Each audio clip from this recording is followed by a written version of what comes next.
Good morning. This is the appointed time and we have a quorum. So I call this meeting to order. Welcome to today's Finance Committee. This is a special meeting. And this is the first meeting of the Finance Committee in the 8th electoral term. And upon the administration's request, we have arranged for a 2-hour special meeting, which is expected to adjourn at 11:30. And if need be, I will extend this meeting by 15 minutes. And let me welcome Financial Secretary Mr. Paul Chan and Secretary Mr. Christopher Hui, as well as Permanent Secretary Mr. Andrew Lai and other officials to our meeting. If you want to speak, members, please press the request to speak button now.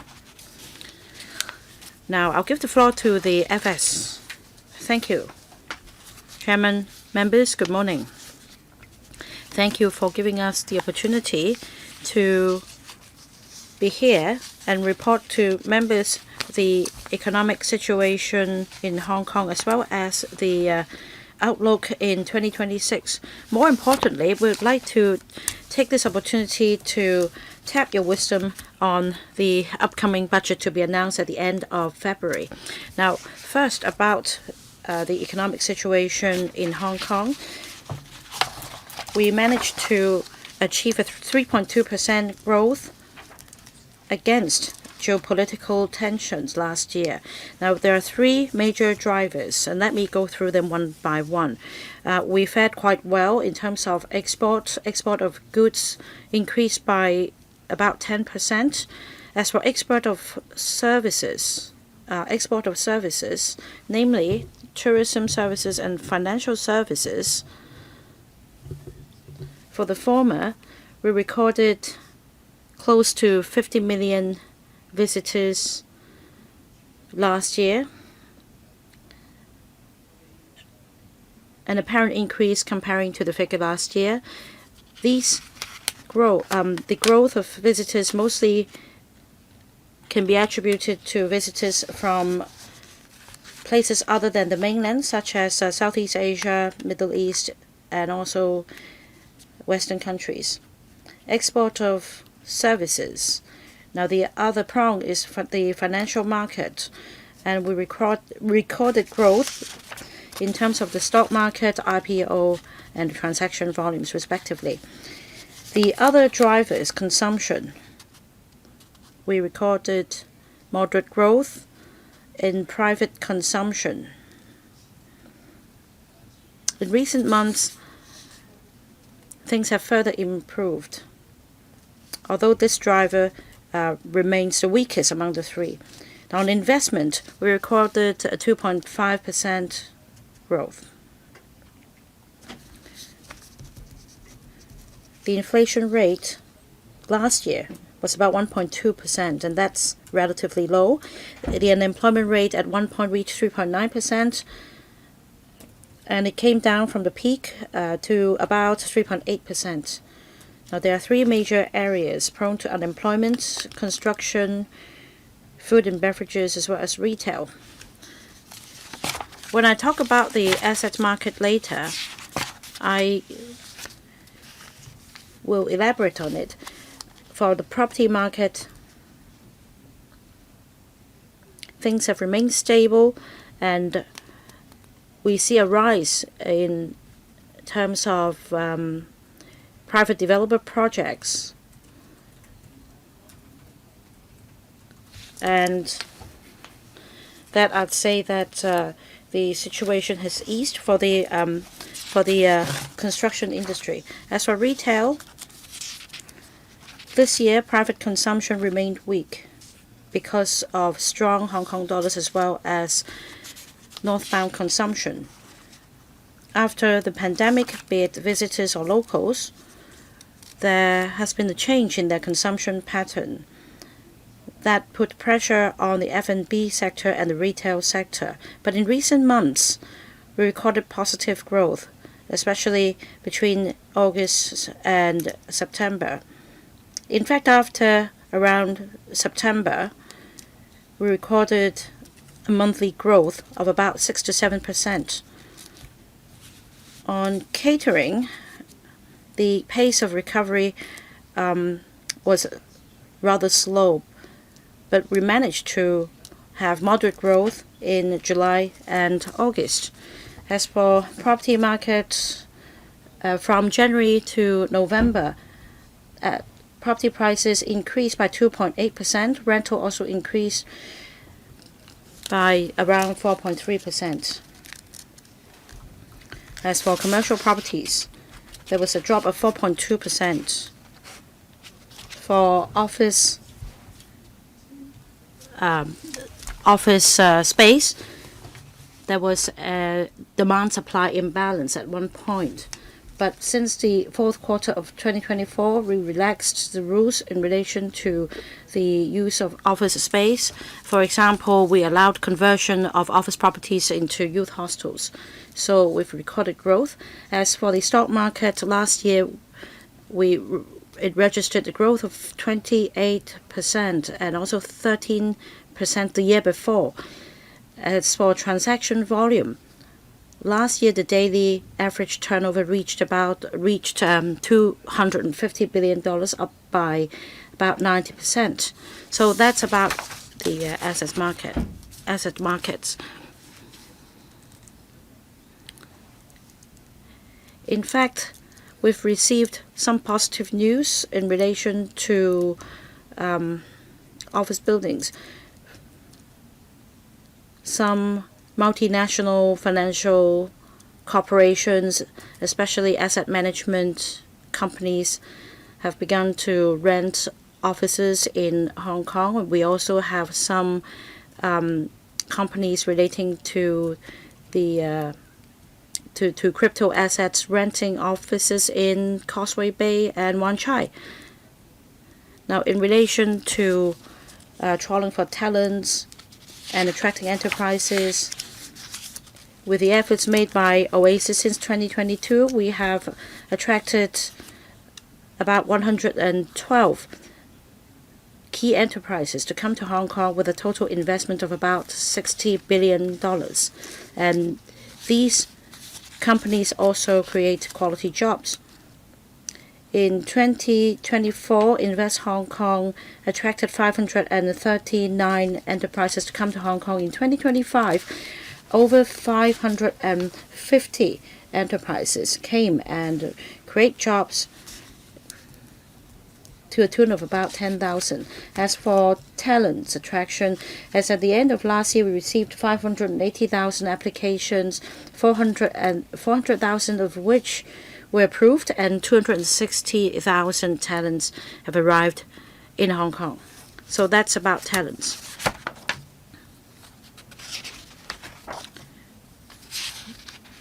Now, in the interest of time, I'd like to give the floor to members to raise questions and comments on matters close to your heart. So I will be very brief. It's safe to say that as for the economic outlook in 2026, we remain prudently optimistic. The geopolitical tensions will continue to escalate, and that means greater fluctuations in the asset markets. Geopolitical tensions would affect the flow of capital, so we need to be prudent in balancing development and security, especially financial security. We need to guard against black swan or gray rhinos. We need to ensure financial security. We also need to be optimistic because in the past few months, economic development has picked up, and at the same time, our country's economy is doing well. And the reserve ratio, as announced yesterday, will be further lowered. Our country's economy remains our major backing. It also brings a lot of potential to our economic development. Now, the market expects the U.S. Fed to continue with the rates cuts in 2026. There will be one or two cuts in 2026, and that means more liquidity in the financial market. One priority in 2026 is to strive for economic development. And apart from that, we also need to align with our country's 15th five-year plan, which will be announced after the 2 sessions. According to our current observation and analysis, it is necessary for Hong Kong to align with the country's development plan. And not only that, we need to serve our country. We need to leverage on our advantage on the one country, two systems. And this will provide impetus for our economic growth as well. For example, according to the plan, our country will continue to take forward high-quality development. And that means self-reliance in terms of science and technology. And the other aspect is to promote green development. Hong Kong is an international green financial center. We have the prerequisites to support our country because of the great demand for green capital. And we can become the leading green finance center in the world. And this is where we come in. The 15th five-year plan also promotes high-quality two-way opening up, and that means mainland enterprises will continue to go global. Now, in terms of their supply chains going global, we can provide professional services, and the business sector can join hands with the mainland enterprises in going global. We can give play to our role as a super connector and a super value adder. We have some unique advantages under one country, two systems. We are highly internationalized. The other point about our finance is that we need to take forward internationalization of renminbi. On trade, as I mentioned, the SAR government has formed a task force to help mainland enterprises go global.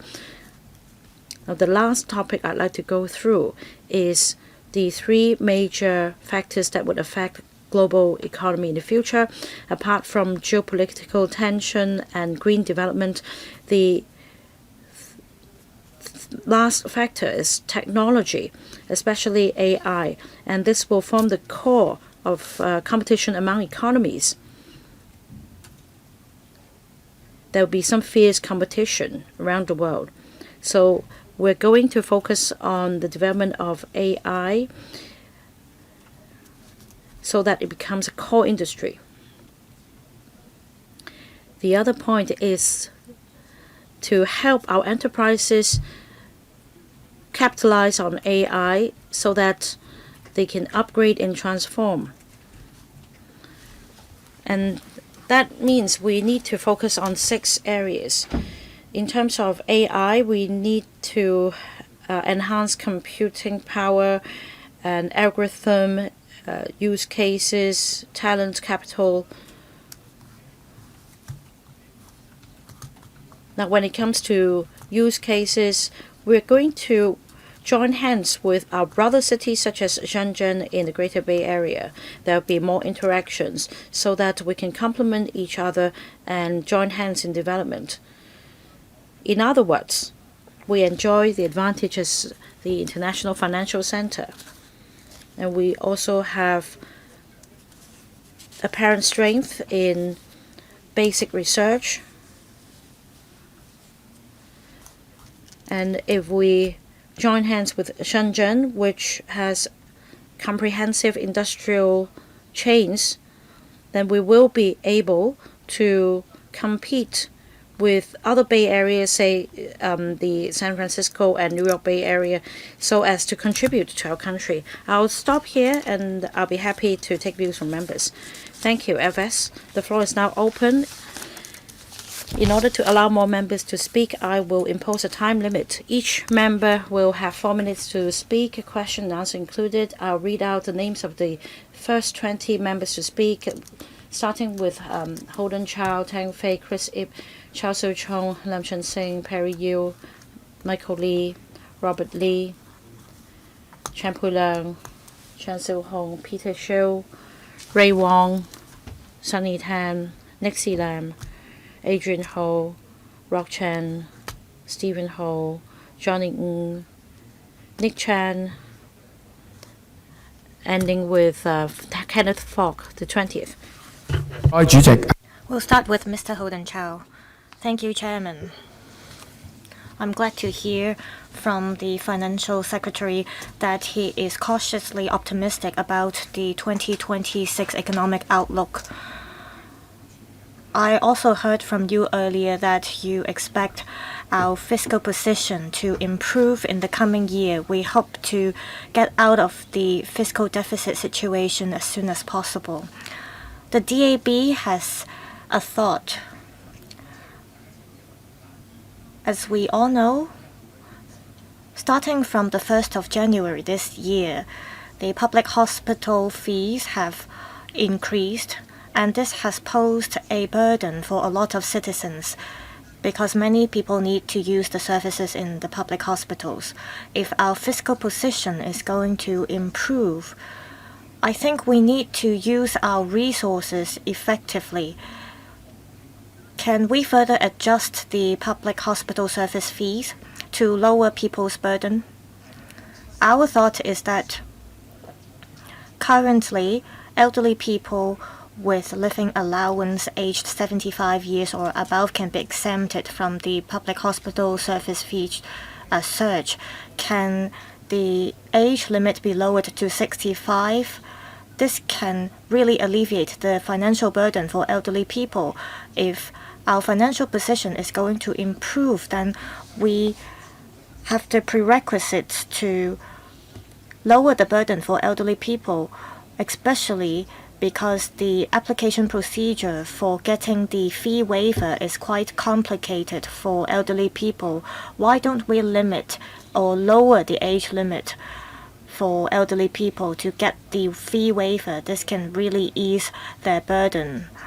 I think if the fiscal position of our government is going to improve, I think we should really consider easing the burden of the seniors.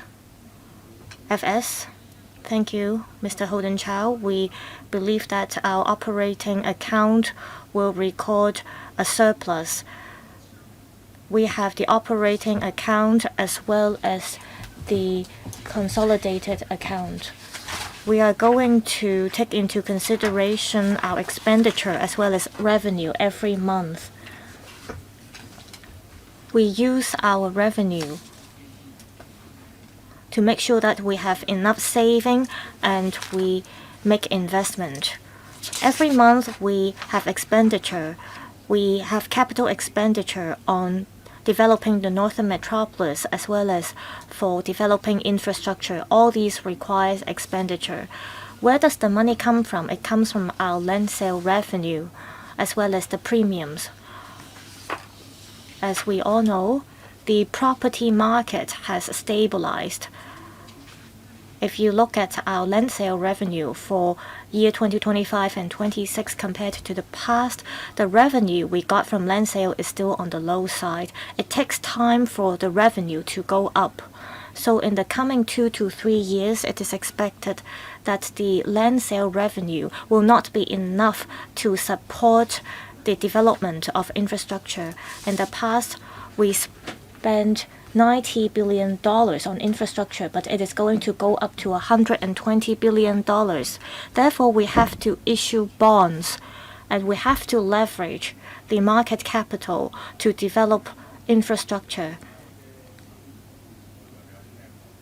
Under such circumstances, while we have a surplus for the operating account, we still need to put in a lot of money. And given the external risks as well as volatility, we have to be prudent. To respond to your questions, the Health Bureau, when applying the afforders pay principle, they have taken into consideration the burden on the elderly. We understand that the adjustment on medical fee could be a burden for those who have retired. We will take into consideration the rapid aging population, and we will continue to be prudent in this regard. Thank you. Mr. Tang Fei, I have two suggestions. Can the FS give an estimate on how much revenue it will bring for us to develop study in Hong Kong brand?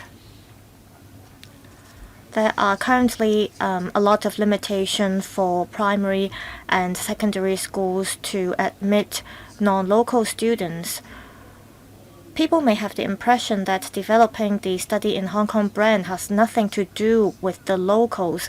If we can give an estimate of how much revenue we can gain by developing this brand, it would help promote this initiative. Take the UK as an example. They commissioned the LSE to conduct a survey. During the first year of COVID, the study in UK brand has brought the UK £374 million of revenue. And in the US, the NAESA conducts a survey on how much revenue it can bring by admitting non-local students. Take year 2024-25 as an example. We had 88,000 people who are non-local students, and they had paid tuition fees. And in international schools, there were about 28,000 non-local students as well. So can we have an estimate of how much economic gain there is if we have more non-local students? Of course, the educational institutions in Hong Kong are not just for making profit. According to the FS this year, we're going to see an improvement in our fiscal position. Last year, there was a 2% cut on financial assistance for universities in Hong Kong. Will the government this year remove the subsidy cut for universities and for students in Hong Kong? I hope the government would consider this. Thank you. FS. Thank you, Mr. Tang Fei. I think the government shares the same view with you. I mentioned about national development and 3 centers, 1 hub.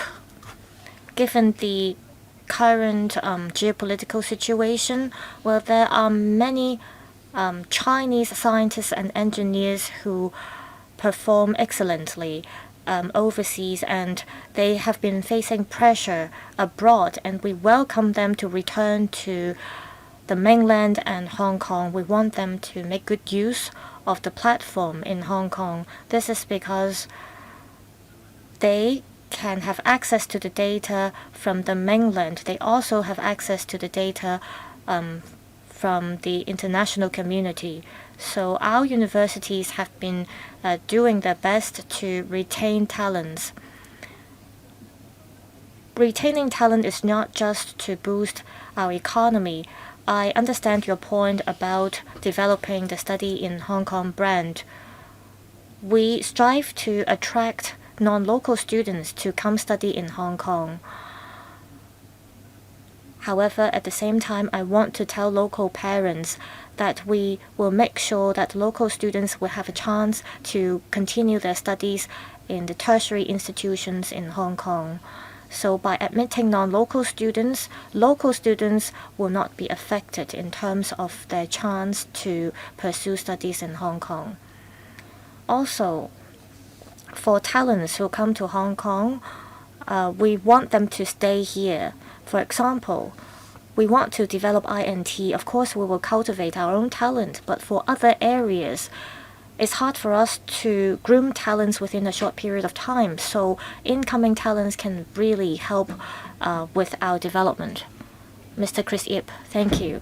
In 2025, our economy grew steadily. Just now, the FS said he would be cautiously prudent on the economic outlook in 2026. we see that there is a rebound in the financial market, especially in the stock market, and the property market has also stabilized. It looks like the overall economy is going to grow steadfastly. However, a lot of people from the middle class told me that they had a tough year in 2025 because they paid a lot of taxes. This is because there were removal of some tax concessionary measures. However, it seems like they couldn't feel the economic improvement.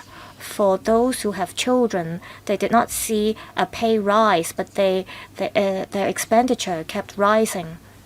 For primary and secondary schools as well as DSS schools, their tuition fees went up by 4.6%. So in the upcoming budget, can the FS offers more tax concessionary measures for the middle class? For example, can the child allowance be increased? Can student allowance be given to the middle class? Thank you, Mr. Ip, for your questions.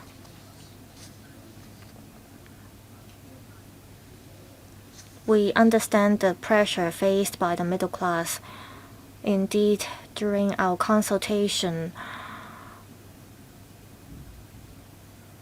we could see that people from different age groups have different needs. They need different kinds of support.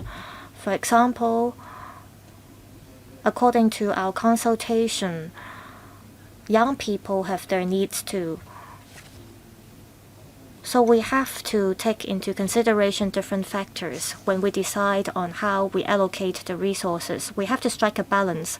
Last year, we removed the student grant, and the major consideration was that the Education Bureau was of the view that this was not absolutely necessary. That's why we cancelled the student grant last year. In terms of tax concession, just now you mentioned about the possibility of increasing child allowance. We will conduct a review. We will look at the adjustments in our tax concessionary measures over the past 8 to 10 years to see if there's room for adjustment. Mr. Chao Xiu-chung, I have 2 questions. I noticed that according to paragraph 6 of the annex of the government paper,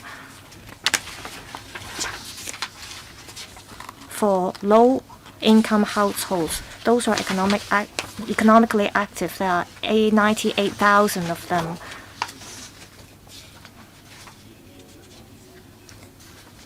According to statistics, between August and October 2025, there were 44,000 and 88,000 respectively for those who were underemployed. This is appalling.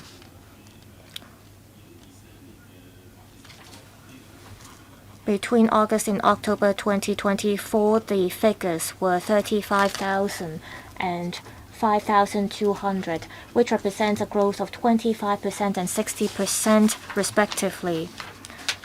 If you compare 2025 and 2024, the overall unemployment rate increased by about 0.79%. In other words, in the past year, about 40% of the unemployed people are concentrated in low-income households. There were about 50,000 of them. For lower skilled workers, they are in phase of an economic transformation as well as competition from imported labor. So this is quite worrying for them. I want to know if the FS have any ways to upskill these low-skilled labor. Second, I would like to talk about civil service pay. As we all know, over the past 6 years, there were 3 pay freezes for civil servants, and 2 of them fell below the level suggested by the civil service for the pay survey result. Over the past few years, the increase of pay rise for civil servants fell behind the inflationary rate, and compared to the private market, the gap was even wider. I am worried that if the situation persists, we will see a brain drain in the civil service, and that would affect the quality of our public service. So I'd like to ask the FS, with the economy going to improve in the coming year, will the government impose a reasonable pay adjustment for civil servants? FS. Thank you, Chair. Thank you, Mr. Zhao Shuchong, for the questions. Mr. Chow quoted some figures just now, and these figures tally with the report I made in the beginning to members.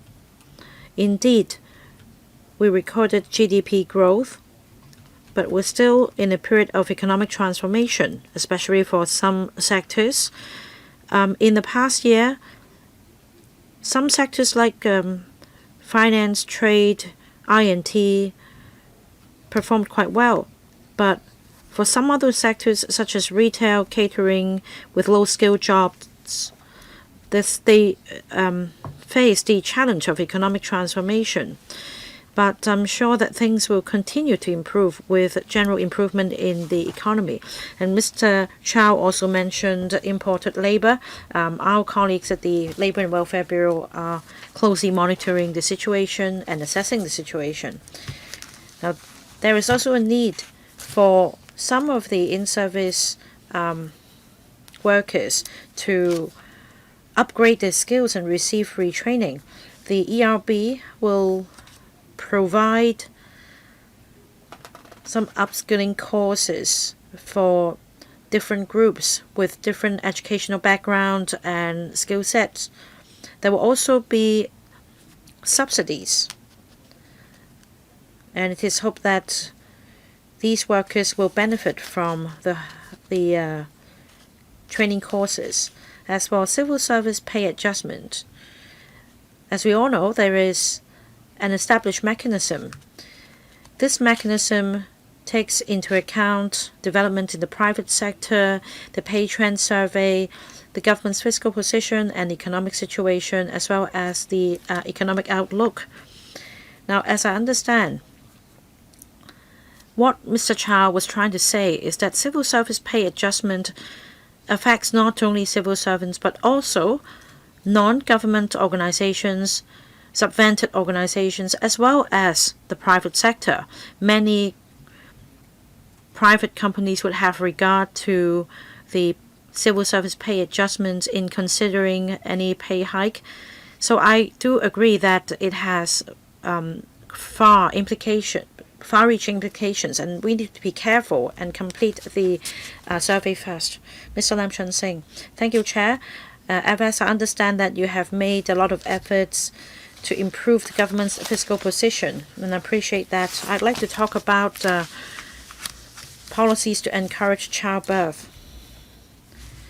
The government has changed stance. In the past, the government didn't want to step in, but now the government has become proactive. The government has rolled out measures to encourage childbearing, such as a cash subsidy, in order to boost the birth rate. I'd like to have more of these policies. For example, for a family with one newborn, the parents would get $20,000. Now, what if the family then has a second child? Can we increase the amount to, say, 40,000, 60,000, so on and so forth? If we take a tiered approach, there will be more child allowances when they pay the tax, and this will be an incentive. There is a child care leave for civil servants. The government should allocate more resources in this regard. As I understand, for the childbirth cash subsidy, the government has set aside $2.2 billion. The funds have not been exhausted. And like the other member said, for a middle-class family with 2 or 3 children, they actually face a lot of financial pressure. So I'd like to hear from the Financial Secretary whether there are new initiatives. Thank you, Mr. Lam. Of course, we encourage parents to have more children in Hong Kong. I'd like Mr. Andrew Lai, the Permanent Secretary, to supplement. Yes, like Mr. Lam Chun Sing said, apart from the $20,000 cash subsidy, we also have the policy initiatives announced in the Policy Address 2025. And that means starting from this financial year, for the child allowance of the newborn in the first year, a taxpayer will have double the amount of the allowance, and that will be a kind of support for the new parents. Next, Mr. Perry Yu. Thank you, Chairman. I thank the Financial Secretary for listening to us, and I'd like to make 2 points. I need to declare that I am a member of the Hong Kong Airport Authority. Now, on bolstering our status as an aviation hub, I have this comment for the Financial Secretary. Yesterday, it was announced that the passenger volume in 2025 of our airport reached 61 million. That's, of course, upward trend. It's, of course, good news. But still, we need to have regard of our capacity, which is 120 million, and that means only half of the capacity has been used. We can do more to further revive the aviation industry and bolster our status. The government should formulate policies in this regard. So resources should be allocated to provide incentives for either the local airline company or those overseas to draw up new routes, fly in Hong Kong, so as to bring more overseas visitors to Hong Kong. This will help further bolster our status as an international aviation hub. Now, I turn to my second point, that is boosting local spending. Because visitors do come, but they spend only up to 1/3 of total consumption. We still rely heavily on local consumption. At the District Council, there is a task force to discuss matters relating to the local economy. Now, I hope that there will be dedicated funding to support the work of district councils in this regard, and that we can develop, for example, in-depth local tourism so that locals will be able to spend more and learn more about the characteristics of districts. There will be greater cohesion in our community as well. FS. Thank you, Chair. Thank you, Mr. Perry Yu. Of course, we need to bolster our status as an international aviation hub, but it takes time to plan the new flight routes, and that is why years ago we planned the third runway in order to cater for the needs of development of the aviation industry. In recent years, there have been drastic changes in the external environment and deepened geopolitical tensions. And for a while, media in other places smeared Hong Kong, and that hampered our pace of recovery, especially for the European and American markets. We'll continue to tell good stories of Hong Kong through our tourism sector and our business sector. We will hold more mega events and various activities to attract more people to come to Hong Kong, so that when they come here, they will see for themselves that Hong Kong is a place of vigor and that people will be willing to come again. As for the aviation hub, in fact, as I understand, for the local airline, the flight tickets are quite costly recently. To my understanding, they've reached 90 or even 100% of capacity. And as for long-haul flights operated by overseas airline companies, there are different things to consider, such as geopolitical tensions. That has caused a drop in their passenger, in number of passengers, and they also need to avoid certain areas of airspace for various reasons, such as the Ukraine-Russian conflict. And that means higher cost. Now, the airport authority for a while provided subsidies for these overseas airline companies to use that route to Hong Kong. But because of geopolitical tension, it will take time for things to go back to normal. The second point is that, say, for airline companies in Hong Kong, if we are to operate more outbound routes, we need to focus on some key markets. Apart from the traditional markets, say America and Europe, would also like to dovetail with the national strategy. That is, for example, the Belt and Road and Global South. As for tourism spending, I'm fully on board with you. For locals, they play a very pivotal role in boosting spending locally in, say, retail and F&B sectors. Apart from doing business, it's equally important that people feel happy about it. So we should leverage on the unique characteristics in different districts. We shouldn't just rely on visitors. On weekends, we'd like to encourage locals to go out with their family members, and that they understand that where the good restaurants are and what activities are being held. Mr. Michael Lee. Thank you, Chair.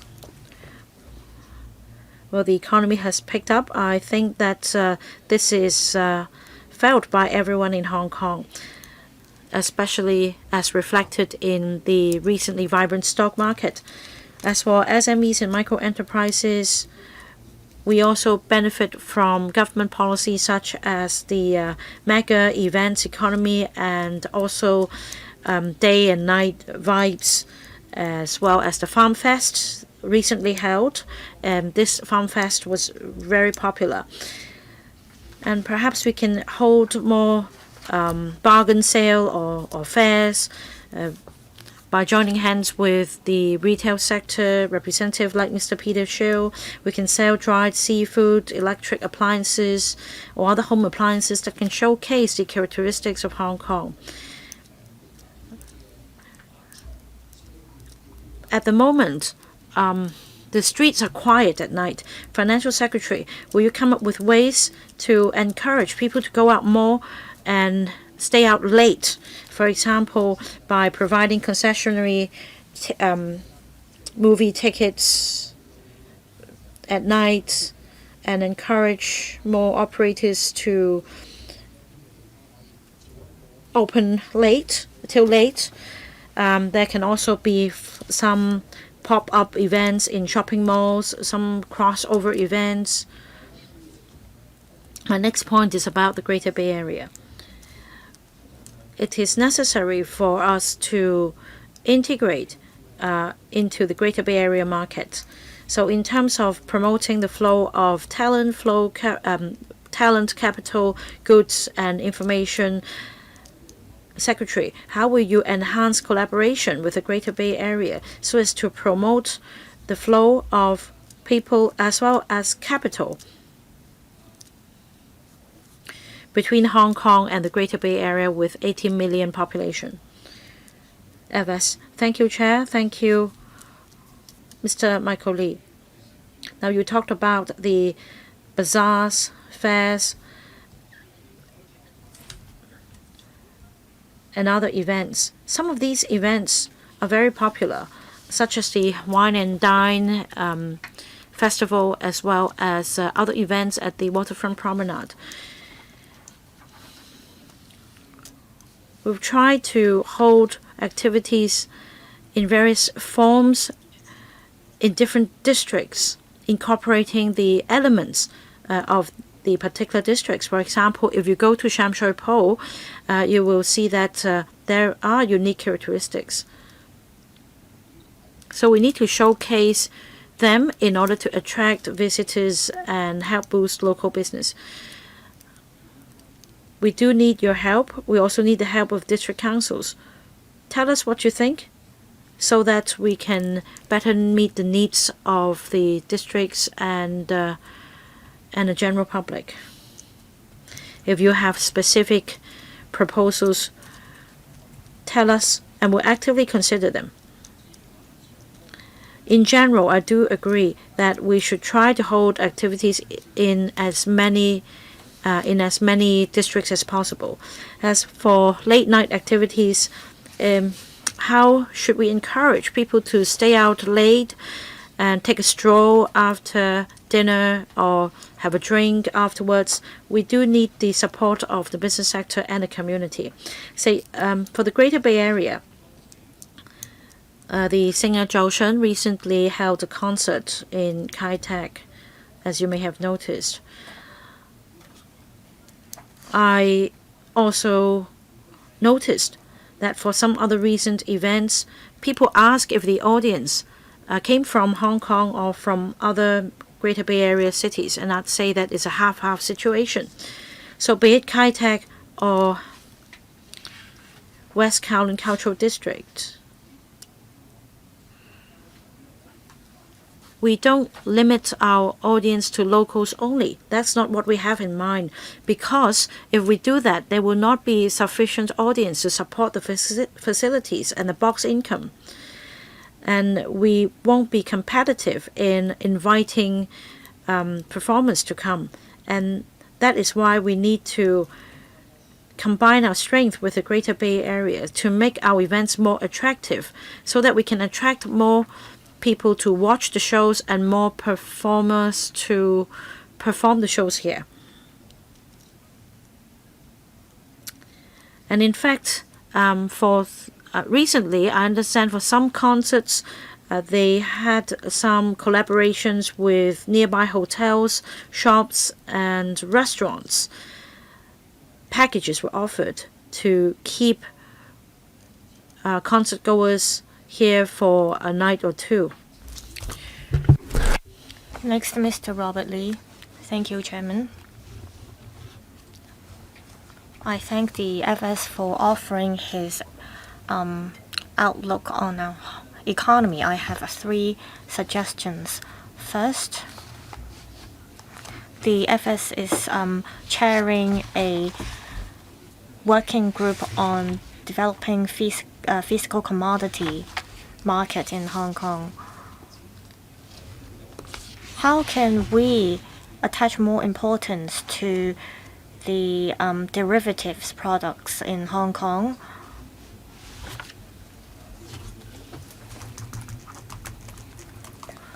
A lot of people in Hong Kong would like to buy futures, and are there any marketing scheme or incentives for futures companies in Hong Kong to develop the relevant products? Secondly,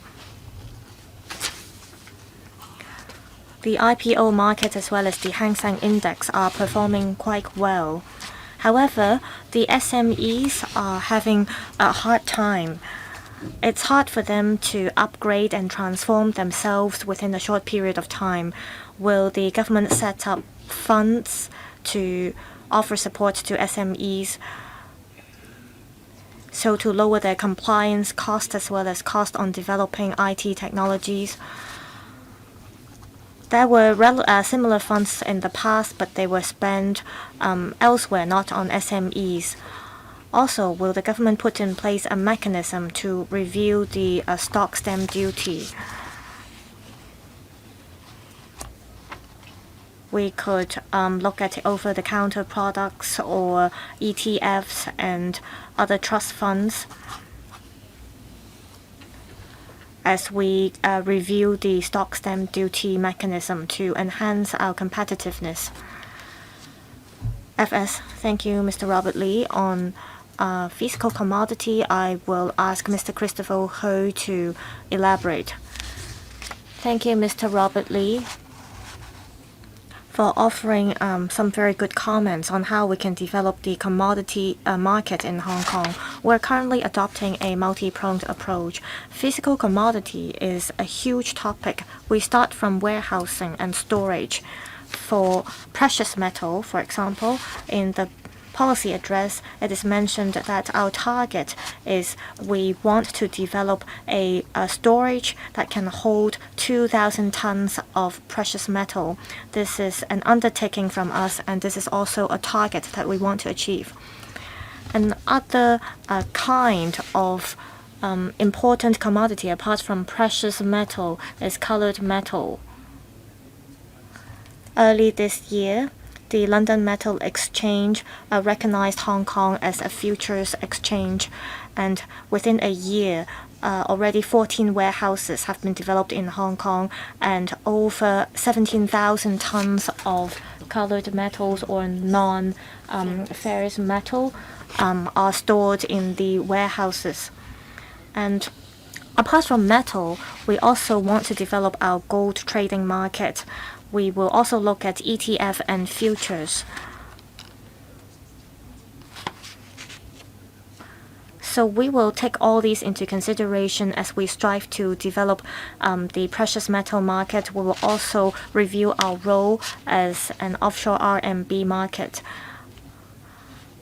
We hope that under the leadership of the FS, under the working group, Mr. Robert Lee will offer more comments to us. Yes, FS, I'd like to add a few things. For the compliance cost as well as costs devoted on IT technologies, we have, through the Hong Kong Stock Exchange, offer subsidies to small and medium-sized futures and securities company. We will review whether there is further room to increase the subsidies. Currently, there is fierce competition in the financial market. That means we're facing international competitors as we develop our financial market, be it for transactions or for settlement. So we have to be prepared. For futures and securities companies, they have to upgrade their IT system and infrastructure so that they can cope with the challenge.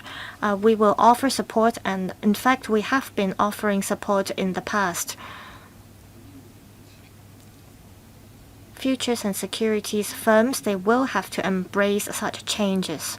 In terms of stock stamp duty, we have had such discussion before. If we had completely cancelled the stamp duty, could you imagine what kind of financial position we will be facing now? Stamp duty is an important part for the government revenue. The increase in stamp duty comes mainly from equity stocks and shares.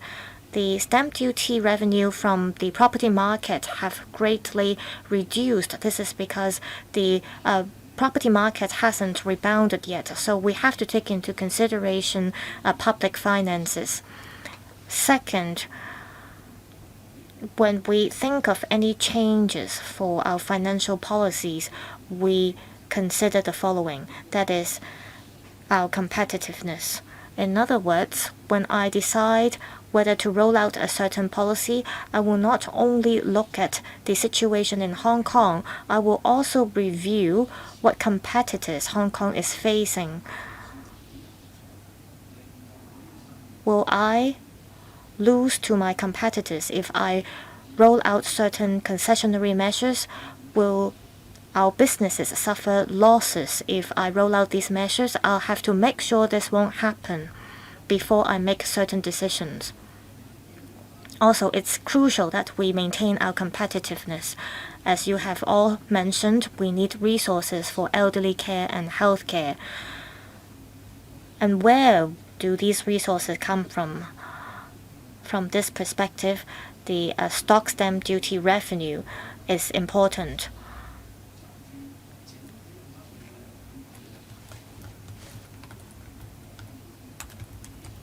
I have already said it very clearly that I will not lower the stamp duty on stock transfers.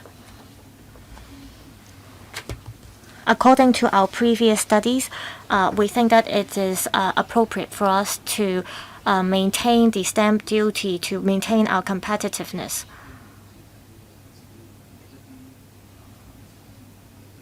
On the other hand, for REITs or REITs, we have to think about new ideas in order for us to compete for new businesses.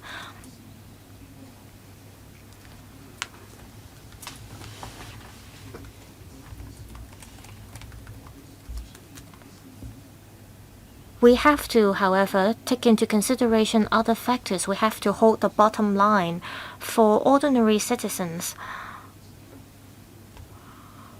How would this kind of financial measures benefit them? Of course, they might not look at the overall picture, but we cannot neglect their feelings. We want them to enjoy the fruits of economic growth as well. For us, it's not just about boosting the GDP growth. We do not look at just the figures. We do hope that our citizens can benefit from the financial development so that they know this is connected to their lives. Mr. Chen Pui-Leung. Thank you, Chairman. I have two questions. First, on infrastructure bonds. I understand that one way to finance the Northern Metropolis project is for the government to issue bonds.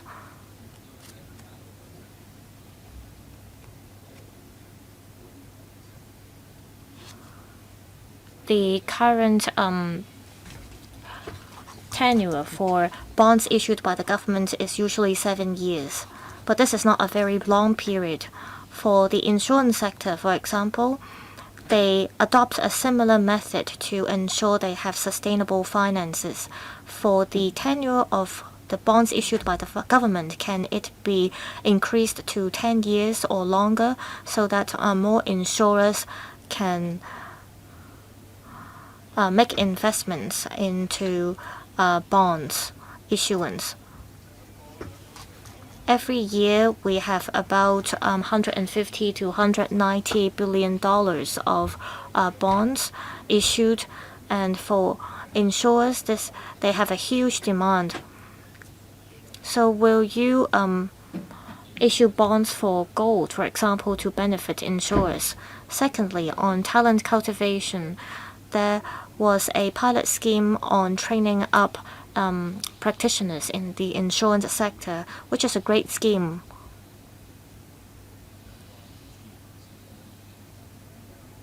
And this plays a critical role that benefits the insurance sector in terms of talent cultivation. However, this pilot scheme will expire in 2026. I heard that after the expiry of the scheme will not be continued. I understand that there is a shortage of talent for the insurance sector, and the insurance sector has benefited from the scheme in the past year, and they have built a good framework because of this. So will the government consider keeping the scheme? FS. On the pilot scheme, I will talk to the insurance authority about keeping it.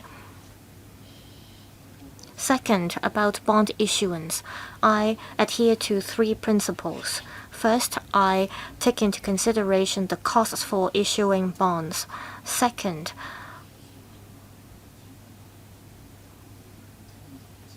I think about the cash liquidity to see if it matches the cost of issuing bonds. Third, I look at the bond market, and then I decide how many bonds we should issue and the tenure for the bonds. Normally, we issue bonds for 3 to 7 years at most. It is like saving money in your bank accounts. If you deposit the money for a longer time, then the interest rate will be higher. So if I issue bonds with a shorter tenure, the cost would be lower for us. Our debt ratio is quite low and we have a good credit rating. And so we might as well issue bonds of shorter tenures. That's our consideration. Second, we look at the cash flow needs. For the Northern Metropolis project, we need upfront investment for infrastructure and site formation.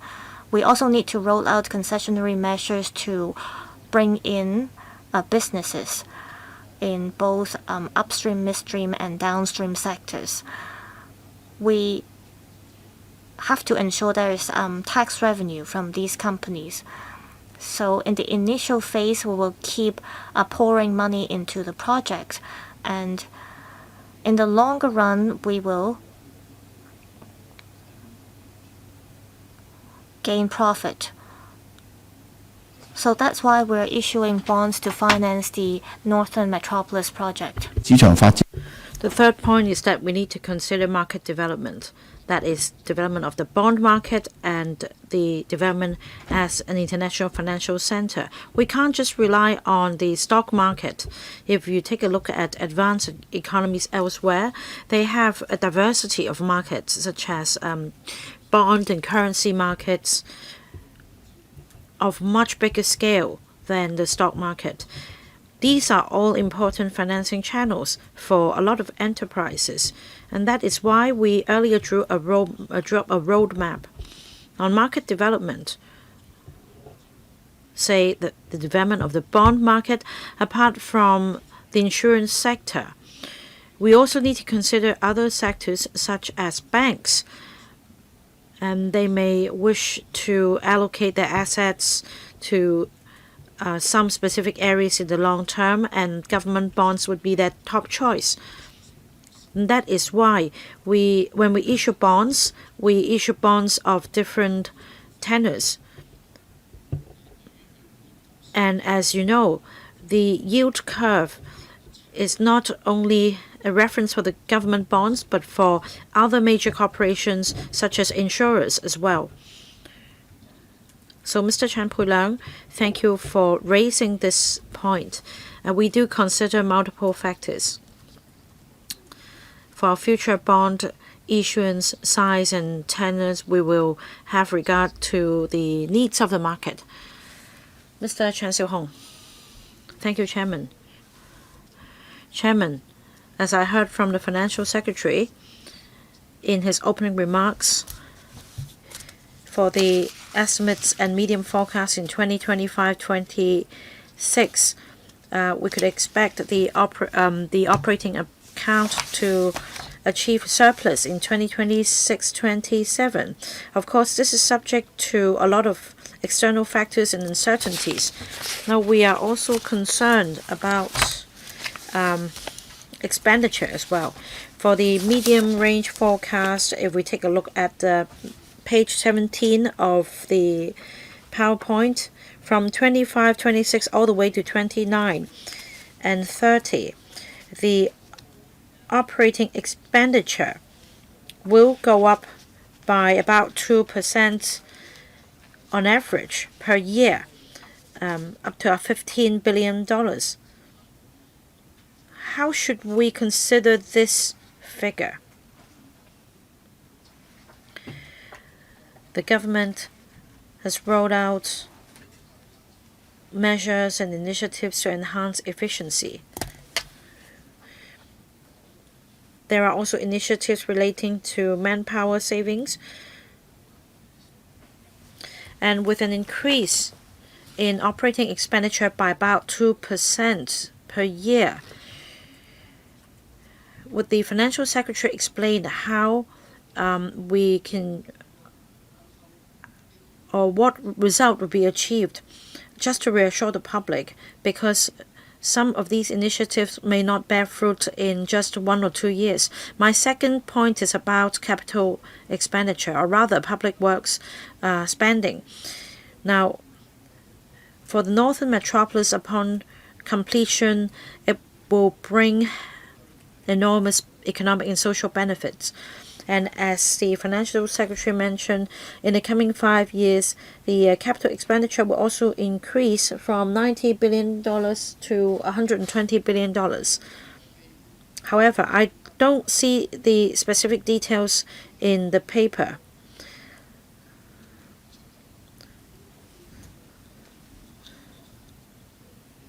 In other words, I don't see the expenditure being increase in the expenditure being included in the medium-range forecast.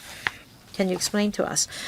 FS, thank you, Chair. Thank you, Mr. Chan Sil-hong. I will invite Permanent Secretary Mr. Andrew Lai to give you more details. About Mr. Chan's point on operating expenditure, we announced the medium-range forecast in February last year, and according to the estimates then, the operating expenditure will go up from 624.2 in 2025-26 to 682 in 29-30. That's a 3% increase. It's a rather moderate increase. It can be explained as follows. First, the Financial Secretary announced in the budget that there'll be an enhanced program to cut spending, and for the coming 3 years, the government departments will see a 2% cut in their expenditure. So there will be an actual drop in expenditure. At the same time, as announced in the budget, there will be new initiatives to support Hong Kong's development, and that accounts for the increase in expenditure. For spending cuts, it refers only to the operating expenditure of the government. We have not taken into account other statutory spending such as pension fund for retired civil servants, the old age living allowance, or other social welfare payments. They will be dispersed according to the existing policies. So like the Financial Secretary said, with an aging population in Hong Kong, we'll continue to see increases in social welfare spending. And we'll try to rein in any increase in operating expenditure. As for capital expenditure, as the Financial Secretary explained, with Northern Metropolis and other investments in infrastructure projects, we expect capital expenditure to a tune of $120 billion in the coming few years. Mr. Peter Shiu, I'm sorry, Chairman, I don't think my question has been answered, especially about the latest medium-range forecast. Perhaps they can provide the details after the meeting. In fact, after the announcement of the budget, we will provide a detailed list to the Legislative Council in due course. Right, we have less than an hour left. I'd like to allow more members to speak. So please focus on only asking, say, one question, and that the administration can also provide shorter answers. Mr. Peter Shiu.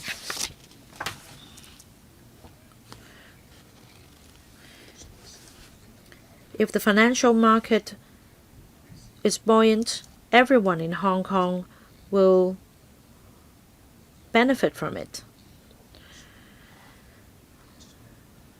The retail sector will fare better, and that means other ancillary industries benefit from as well, such as advertising, transportation, so on and so forth.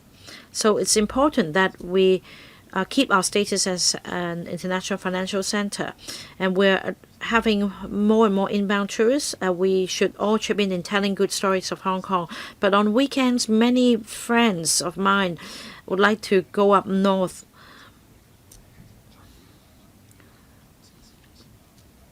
As we increase our capacity, I'd like the government to do more in collaborating with the Greater Bay Area so that the 50-60 million people in the 8 cities in the Greater Bay Area can also visit Hong Kong and support the retail industry. As for MICE, as I understand, we are recovering well. We're also tapping markets such as Thailand and Singapore, and they have other policies to support development in this regard as well. Next, on bond issuance, I think is a must. I, for one, support it. We need capital for the development of the northern metropolis. And we need to show people that we're confident. So I'm going to support it. FS. Thank you, Chair. Thank you, Mr. Peter Shiu, for the comments. He talks about opening up to more residents in the Greater Bay Area to come to Hong Kong, and we fully agree and will continue to work on it. On MICE, we have been providing subsidies to some exhibitors in Hong Kong, and our future direction is to attract more thematic exhibitions to be held in Hong Kong.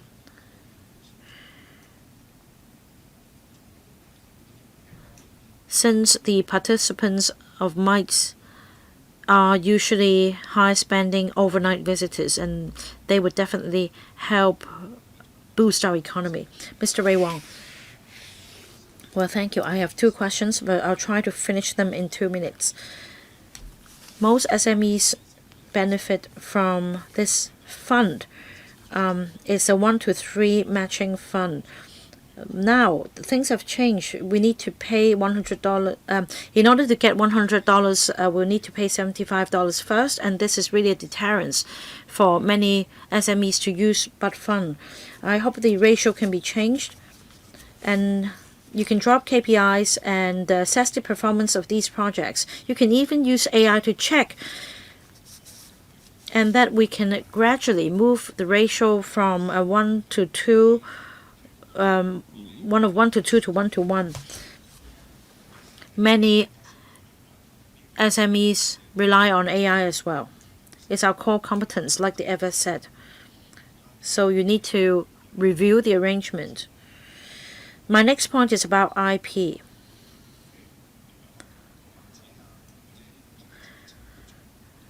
We should combine the development of IP with IP fairs, animation comics exhibition, and we can also have roving exhibitions in the Greater Bay Area. We can also have robots on show here. So we adopt this concept so that we can join hands with the Greater Bay Area, and that there will be an opportunity for local IPs to take part in exhibitions in the Greater Bay Area. Thank you, Mr. Ray Wong. For Budget Fund, there is a need to adjust the matching ratio. Like you said, in the past, the government dominated the ratio, but there is a need to tap different markets and expand the scope of the fund. Budget Fund was established years ago. Our original intention remains the same. We want to help SMEs go global. But meanwhile, we need the business sector to do more as well. I note your comments. We'll see if there is room to adjust the ratio. In general, although the government's portion is now smaller, we continue to support enterprises in going global, and will expand the scope of the fund. As for IP, this will be a very important driver for future economic development. Especially young people nowadays spend money in order to have better experience. Consumption carries a sentimental value, and that's the change in the consumption pattern. So creative products and IP will form the major economic driver in the future. Japan and South Korea have been doing well in developing IP. The mainland is picking up as well. So there is a lot of potential. And on top of that, I think we can include another perspective, and that is we want to let the world know more about the soft power of Chinese culture. So we welcome further views from you, Mr. Wong. 司長， Mr. Sunny Tang. Thank you, Chairman.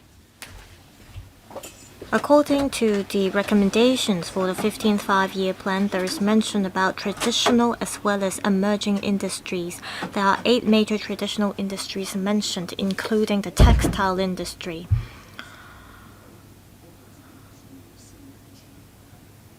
We can see from the market development that upgrading and transformation is an important element.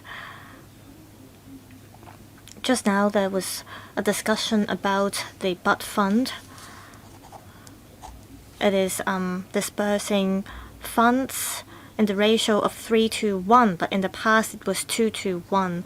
And I heard from members of the sector that because of the change of ratio, they refused to apply for the fund. The government would like to benefit SMEs using this fund, but they are refusing to apply for the funds because of the change of ratio. And for micro and SMEs, they need more support.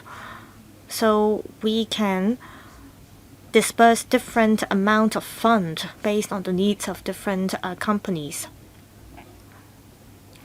We want to help SMEs upgrade themselves so that they can develop e-commerce.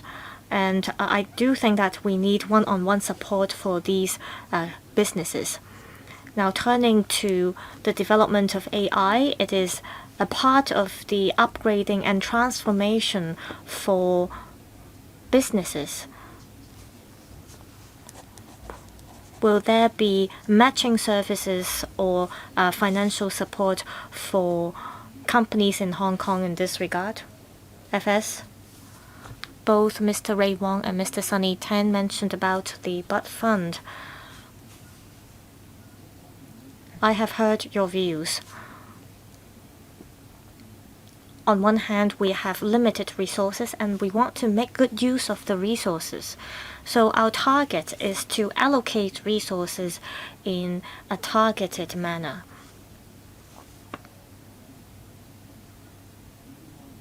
I think there is room for discussion in terms of how we can allocate resources in a targeted manner, and I would like to pick your brain on this.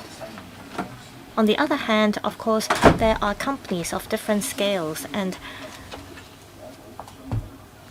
can we adjust the program so that companies of smaller scale can apply for the fund more easily, so that they will be bold enough to venture out and explore new technologies or new transformation?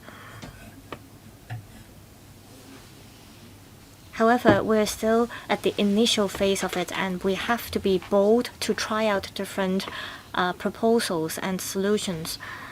And for the more mature markets, we'll continue to offer support, but the support may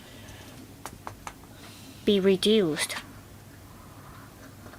We are open to explore different solutions if the costs aren't too high for us. Ms. Nixie Lam, I have been concerned about policies related to our population.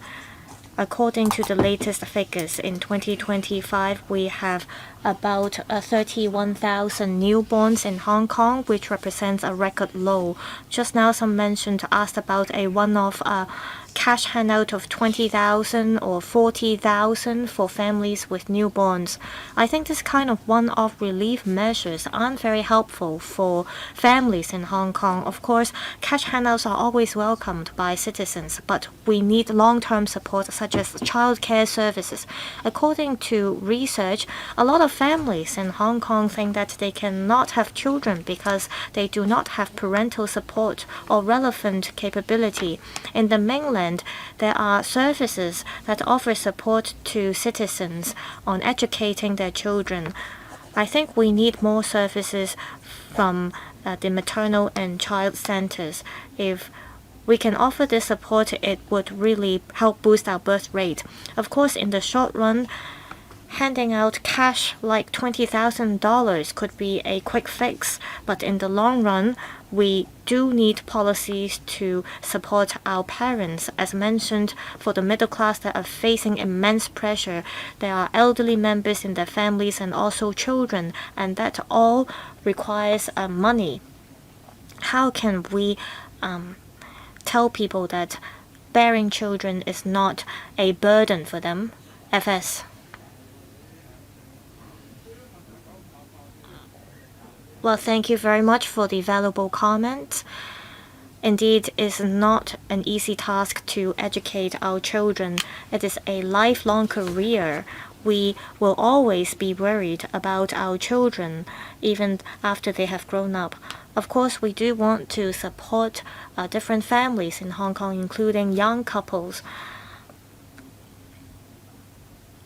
For young couples, they face pressure from work. They need to develop their career, and at the same time, they have to take care of their children. So they do face immense pressure. How can we do better to help them? Like Ms. Nixie Lam said, it's not just about giving birth to children for families, it's about how to raise them after they are born.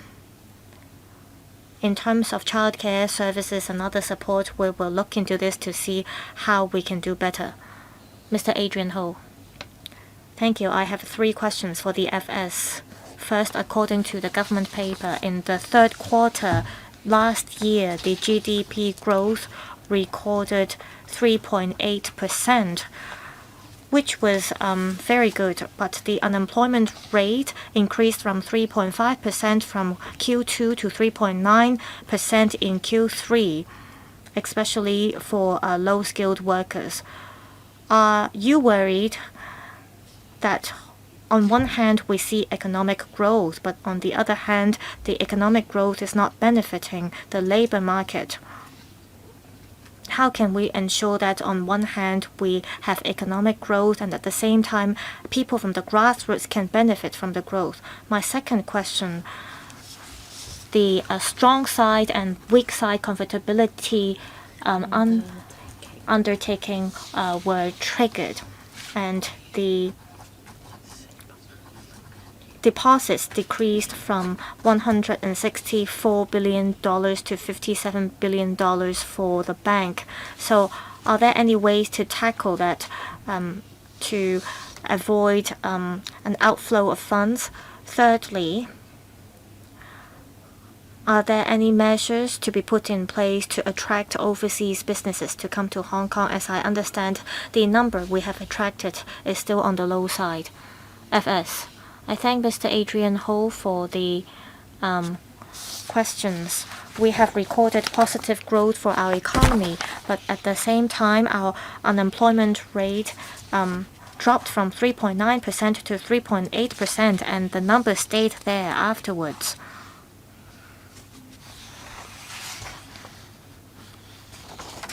As we are experiencing this economic transformation, for some sectors, they are not benefiting immediately from the transformation, and it takes time for all sectors to benefit. According to our understanding, it is mainly the construction sector, the catering sector, and the retail sectors that are falling behind.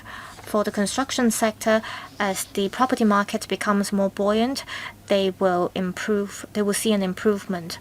And in terms of transformation, we will see more adoption of AI technologies.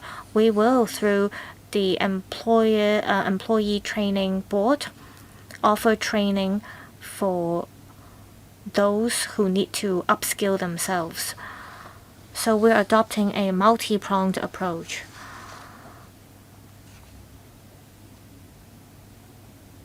Just now there was a question about weak side convertibility under ticking.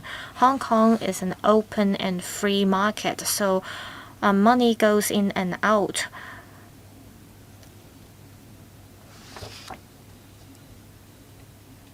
We have to ensure that there can be free flow of capital under one country, two systems, so that people outside Hong Kong are fully confident that there won't be any control on foreign exchange reserve. This is because Hong Kong is a free port, and Hong Kong dollars is linked to US dollars. And under this premise, we tried our best to manage any financial risks. As for bank deposits, it reached about $50 billion. For us, it is at a healthy level. This reflects that capital is going in and out. Apart from monitoring a spot market, we are also looking at the futures market. Overall speaking, I don't see any special circumstances where the Hong Kong dollar market is being attacked, and we will continue to monitor the situation prudently. In terms of IPOs or attracting businesses, we're trying to attract companies from Southeast Asia as well as the Middle East. I hope that we will have more good news in the coming months. I've talked to intermediaries as well as law firms. As far as I understand, they are launching projects that see collaborations with Southeast Asia. Mr. Rock Chen, over the past few years, we have seen the stock exchange rebounding, and there is revenue from stamp duty in this regard. If there is an outflow of funds, the market will become sluggish. So according to history, we have seen Hong Kong stock market going up for 4 years in a row. But as at the end of 2025, S&P index has already increased for 13 years consecutively. Would the government take this opportunity to roll out market optimization policies to attract more long-term capital, to lower the risks brought by capital volatility or fluctuation? Also, we're in the inaugural year of the National 15 Five-Year Plan. Hong Kong can contribute to our country in terms of developing green finance, INT, as well as professional services. Apart from the Go Global Task Force, what other policies or measures will the government put in place so that in the coming 4 to 5 years, we can collaborate and integrate with GBA cities? FS. I thank Mr. Rock Chen for the questions. In terms of boosting market liquidity, we had previously established a working group, and we've got some comments, including how to improve the listing mechanism. Like Mr. Rock Chen said, we do want to attract more companies other than the mainland ones to come and get listed in Hong Kong. There is a difference between Hong Kong and the US in this regard. Hong Kong is an international city, and our capital comes from 3 sources. First, capital from the mainland. Second, international capital. And third, capital from local and international companies and organizations. And this is where our capital comes from primarily. We have capital coming from the Middle East as well as Southeast Asia, but still our major source is Europe and the US. However, they are facing geopolitical influences. You may recall that for a period of time, the U.S. urged their local companies not to make investments in the Hong Kong market. However, despite so, take CATC as an example. They still have a lot of European and US investors. So as long as we do our job well, we will be able to attract high quality companies to come to Hong Kong to get listed. For companies that have not been listed in Hong Kong, even though they are mainland companies, they will still be able to help attract capital for us. We have to review our system, lower costs, and break barriers. We're happy to consider any constructive ideas or proposals.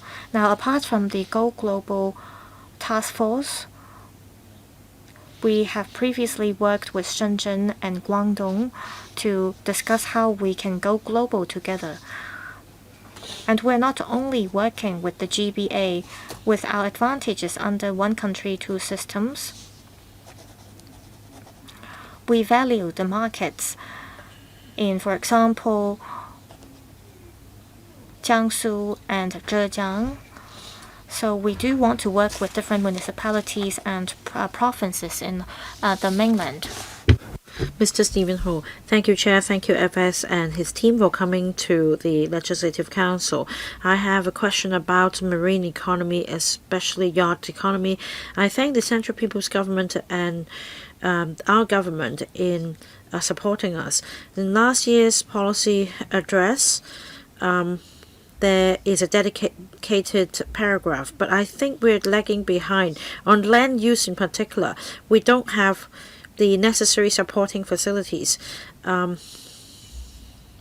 Say for ship repair and shipyards, many are sitting on short-term tenancy sites. So if we want to develop this industry in the long term, there should be proper arrangements and safeguards, not to mention facilities to support long-term investment.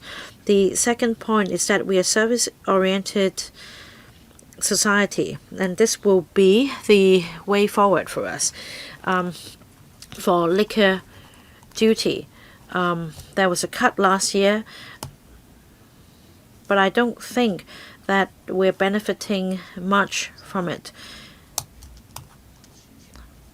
To some extent, apart from trade, we are not strong enough in terms of cultural tourism and other industries. And we also need to mount publicity to tell us the downside of drinking and the health impact. For example, there was a course in relation to wine tasting, but the operator tried to apply for a $20,000 fund from the VTC to no avail. So I'd like to have a roadmap. The last point is about civil service pay adjustment. Can these FS tell us more about that? Because this will impact on civil service staff morale, as well as what happens in the private sector. FS, thank you, Chairman. Thank you, Mr. Ho, about land use to support yacht economy. I'm sure that this is on the top of mind and the agenda of the Development Bureau. Now, you mentioned short-term tenancies. As you know, the tenure usually runs for 7 years. And if an operator would like to invest on the infrastructure, it will be very difficult to achieve a break even in just 7 years of tenancy. So what if we extend the tenure from 7 years to 15 years? Are there ways to help people make long-term investments? We'll try to do that. As for the liquor duty, and this culture of drinking in general, the VTC runs relevant courses. You mentioned the subsidy. We can conduct a review, but on the whole,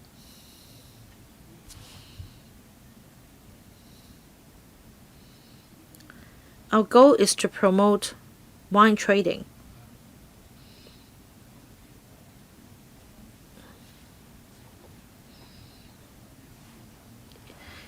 If we are to promote drinking in the community in general, we also need to consider the impact on public health. And that is why I'm not stressing binge drinking or drinking of liquor in our culture. I just want to say that at least this can bring economic benefits to us. Mr. Johnny Ng. Thank you, Chair. In the past few years, the government rolled out various measures to increase government revenue and improve the economic environment. And I appreciate that. I have two questions. On page 17 of the slide, I'm concerned about revenue and expenditure. In 2025-26, the books are still not balanced. What happens in the coming few years is that the operating expenditure will go up from $621 billion to around $730 billion, up by 18.8%, with some fluctuations in between. So I'd like to hear from the Financial Secretary the reason why this curve exists. Has it to do with the global situation or our economy? And why is it that all of a sudden we can have an increase in revenue? The second question is that the National 15th Five-Year Plan will be promulgated soon, and our goal is to better serve our country and integrate into our country's development plan. Specifically on internationalization of renminbi, are there policies to be rolled out by the government, such as, for example, developing more products that are renminbi denominated, which will encourage more issuers to use renminbi, and also gold and commodities, as well as RWA, precious metals, all kinds of products. Will these help renminbi go global? Thank you, Chair. I will ask Mr. Andrew Lai to supplement the point about the revenue expenditure. Yes, according to the medium-range forecast announced last year, in the coming 5 years on average, there will be an increase of 4 to 5%. Now, Mr. Johnny Ng referred to what happens in 2027, 28, and that revenue increases particularly drastically. That reflects, as members must know, that the BEPS the BEPS scheme will be introduced as required by the OECD, and that there will be a minimum global tax rate of 15% for multinational corporations with turnover of over 750 million euros. Last year, we introduced legislative amendments which will be put into force in year 2027, and we therefore expect an increase in tax revenue as a result of this global minimum tax rate. Thank you. The next point is about renminbi's internationalization. We need to support our country's policy. In fact, in our country's plan, it refers to taking forward internationalization of renminbi in a steady manner. I'm going to give you more details in a moment, but just to say that at the same time we need to have regard to our country's situation, the external headwinds facing our country. We should stay aligned. For example, when there are outside forces joining hands to target China's financial market, we need to be very careful about the offshore renminbi rates and the onshore market and the interactions. So whilst working towards internationalization of renminbi, we need to be careful and work with our countries well. I will focus on 3 aspects. First, making Hong Kong the offshore renminbi hub.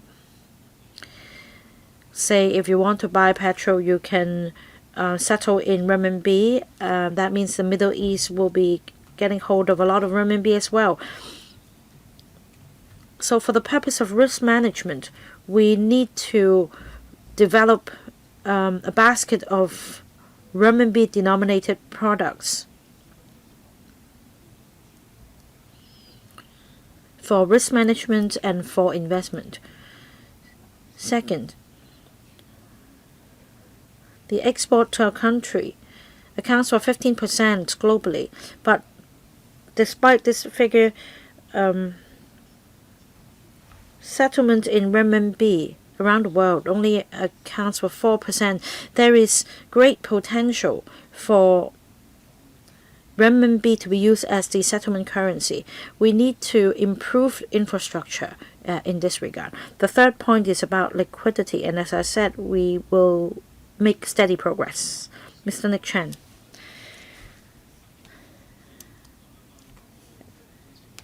Thank you, Chair. I fully support the FS insight on Northern Metropolis, AI, and the development of cryptocurrencies. We need to create use cases and strengthen data collection. FS, will you consider making the Northern Metropolis the special region within the SAR, and with sandbox projects will further allow data to flow across the boundary? Will there be any relief or or reduction in utility charges to support the development of cryptocurrencies?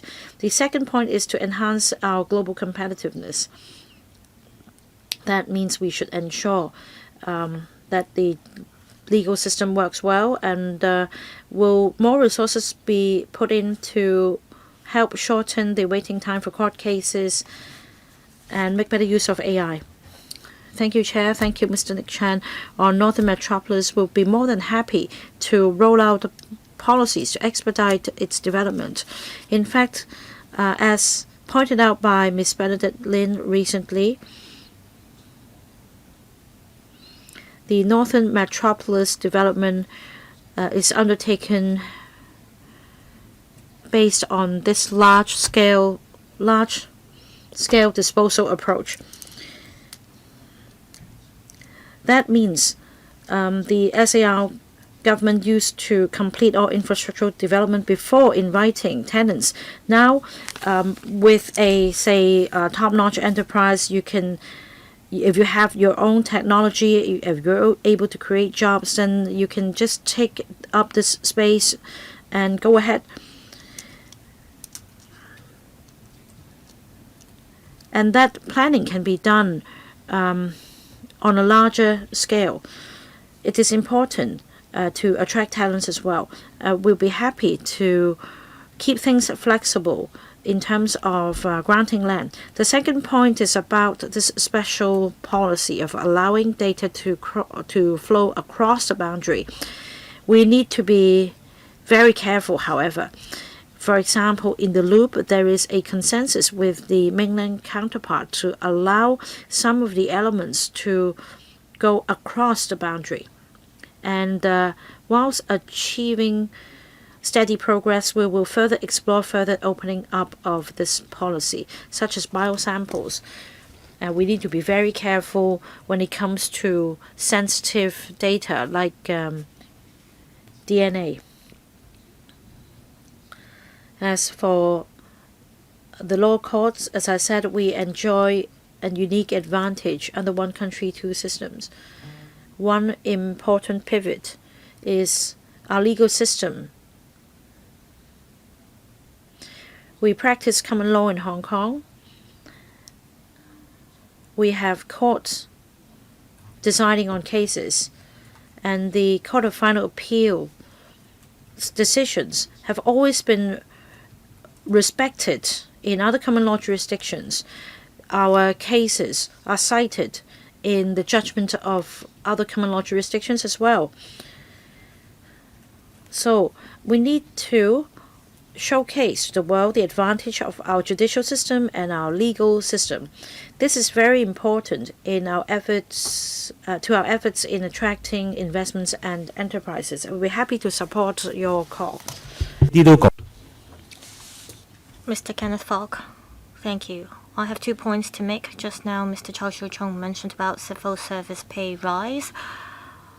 Well, I hope the government will actively think about adjusting the pay for the civil servants. I think it will create a knock-on effect.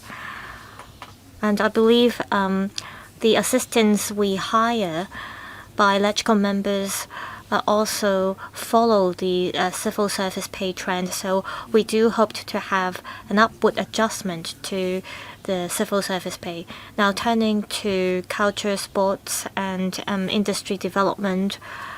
Our country in the reports over the past 2 years attached great importance to the development of culture and sports.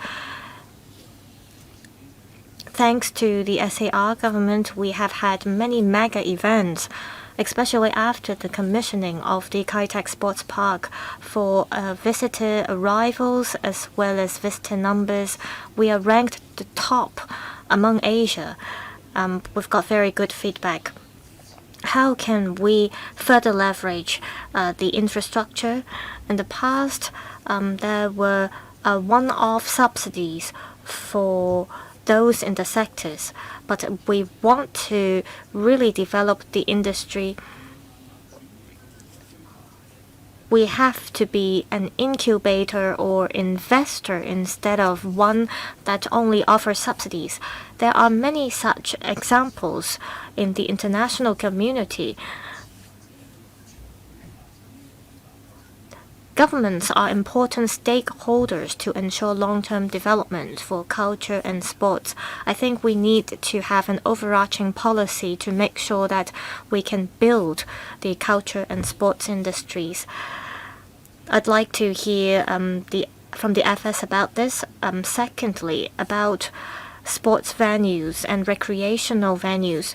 There are many that fail to comply with the standards currently, where situation permits. Can the government renovate or upgrade these facilities and recreational and sports venues to make sure that we have the capacity to stage large-scale and international mega events? FS. Thank you. I have heard your views about increasing civil service pay. I'm not going to reply to this question anymore. For the culture and sports industries, they are rising. They are merging industries.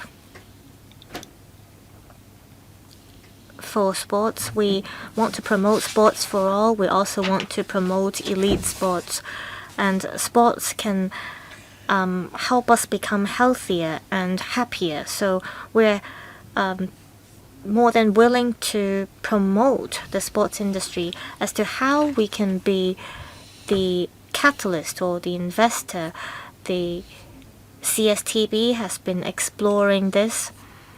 It has been working on ensuring integrated promotion and development for the culture and sports and tourism industries. If you have any constructive ideas, please share with us. We'd like to tap your brain on this. As to whether the government can allocate more resources to improve the recreational facilities so that it can benefit the public, well, we have to set priorities as we decide on resource allocation. Thank you. We have less than 15 minutes left for this meeting. Will the FS and your team stay for another 15 minutes? All right, so we can we'll extend this meeting by 15 minutes. Next, Mr. Eric Yim.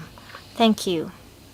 Just now, the FS shared some figures with us, and they are very encouraging. I hope that in the coming few years, we will continue to see high-quality development in Hong Kong.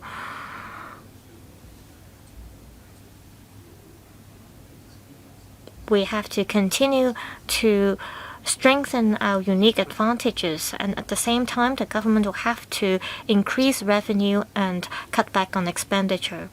I am particularly concerned about the fiscal deficit. For example, for Hong Kong Post, I suggest that the government pay closer attention to its development. According to the Audit Commission's report from 2014 to 2024, Hong Kong Post recorded a loss.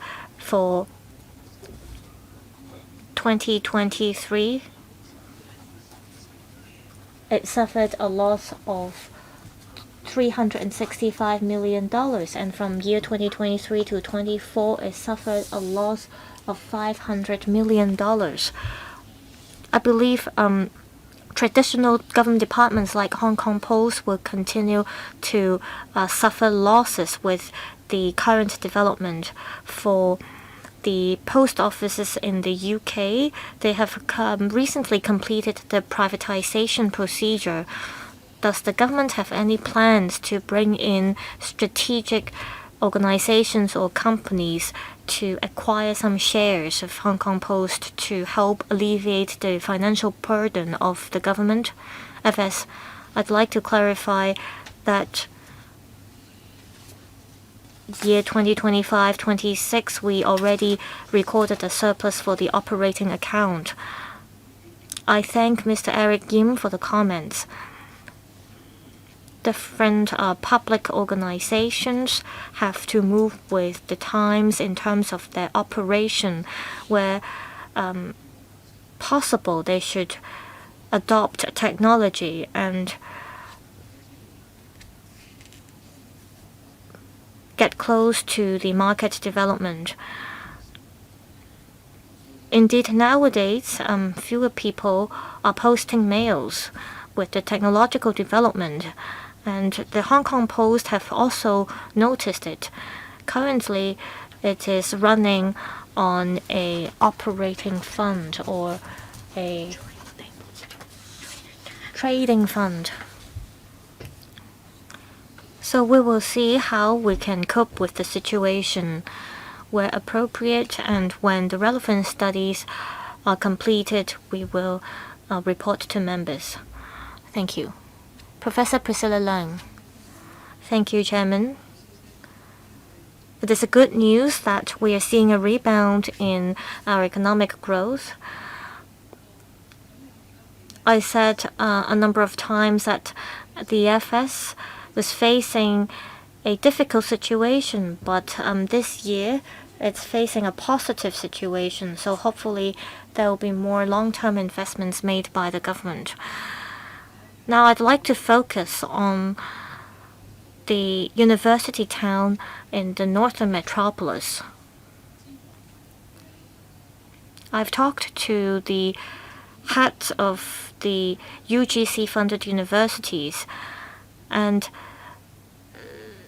they would all like to promote the international education brand of Hong Kong. And the first step they have to do is that they have to come up with their own financing plans. In this regard, they hope there could be more support from the government so that when they move to the university town, the government could offer support in terms of financing their operations. They have to finance a lot of development projects on their own already, so they need extra support. Secondly, on developing the international education brand, we need both hardware and software. In terms of software, we first need to build infrastructure before we attract people to come. However, without talents, you may talk to the universities themselves. If the professors have the option, they would not want to travel far to other places. So we must give better offers to attract people to come. We have to give them incentives. I'm working for a university, so I know how to attract overseas scholars. There are great Chinese scholars overseas. How can we give them good deals? How can we give them good offers? Well, we have to think about whether we can offer subsidies to their children, and can we offer tax breaks to them as well? A lot of start-up talents would like to come to Hong Kong. However, we have to ensure that we can allocate resources to local universities so that they can offer good packages to attract tech talents to come to Hong Kong. We should, for example, come up with a white list for tech talents or tech enterprises. FS. I thank Professor Priscilla Leung. On the development of the university town, we give our full support. As mentioned, according to the 15th five-year recommendation, we are a talent hub, and this is how we can contribute to our country. We offer a lot of flexibility to universities. Universities have established their own funds. This is because the government offers financial support to them regularly, so they are capable of retaining talents themselves. And this can be seen from the development of STEM education. We have offered financial support to them to help them retain talents. So in this regard, there is flexibility for universities, and we have been offering financial support to them. Now, in terms of attracting tech talents to come to Hong Kong, there are many Chinese tech talents who are willing to return to Hong Kong or the mainland. The freedom we can offer to them could be an incentive. We are exploring how we can support these talents or universities from different perspectives. Understand that universities themselves have their own resources, and what we have to do is that we have to be quick and focused in terms of attracting talents. Mr. Kingsley Wong, I have two questions and one suggestion. First, I think the government can issue bonds. It accounts for about 10% of our GDP, and compared to other places, it accounts for a greater percentage. So the government is capable of issuing bonds to support the development of its infrastructure.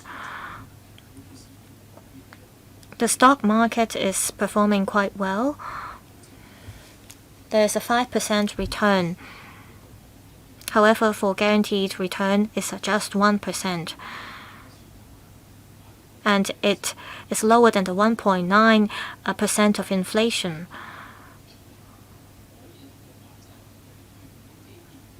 Can the government, through issuing bonds,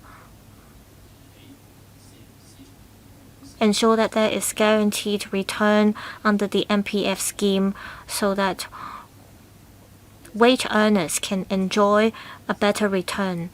In the past, there was a return of 3.5 to 4.75% for bonds issued by the government. Now, I want to know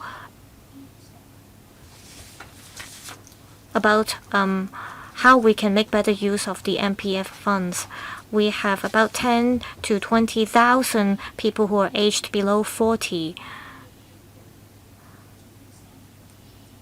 For civil servants, for those who have worked for 3 years for the government, they can enjoy a higher percentage of MPF contribution from the government. A few years ago,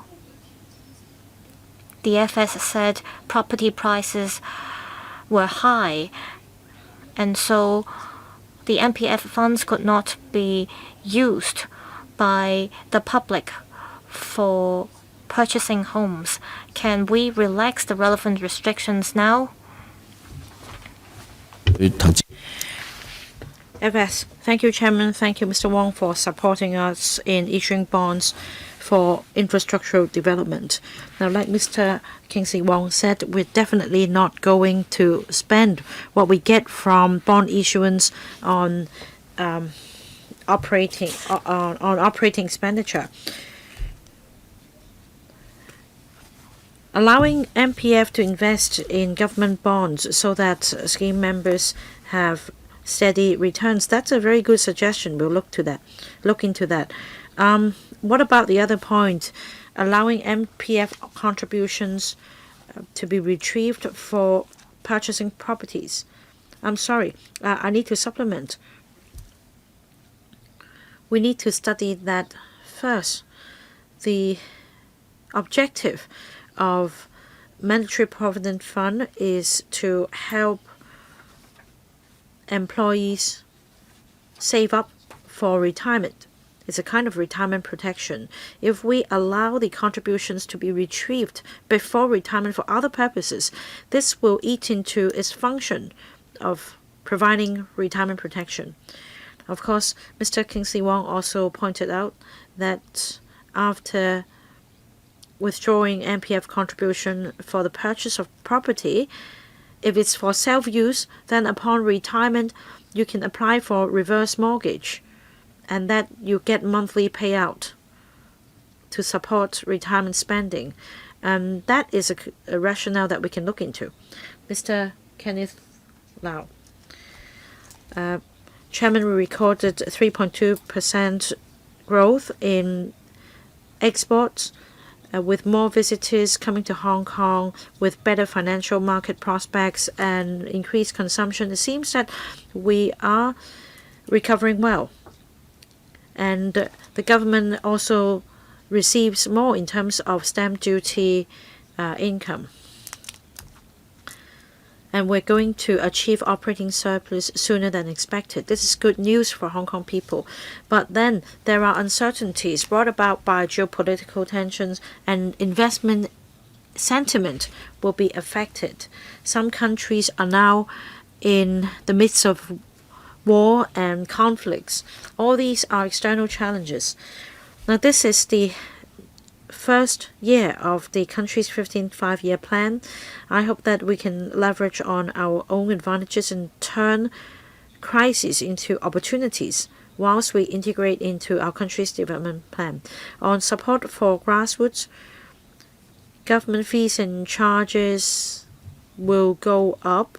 And I've heard from the general public that they do complain against the fee hikes, such as vehicle license fees, university fees, and fees for public health care. The grassroots even complain that